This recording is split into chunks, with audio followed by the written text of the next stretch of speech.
Who are you? I'm an acquaintance of your father's. I have a gift I was instructed to bring you, miss.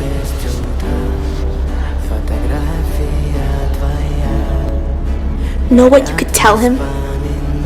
That I stopped waiting to hear from him a long time ago. Mr. HUN has passed away. We are not horses. We are humans. And humans are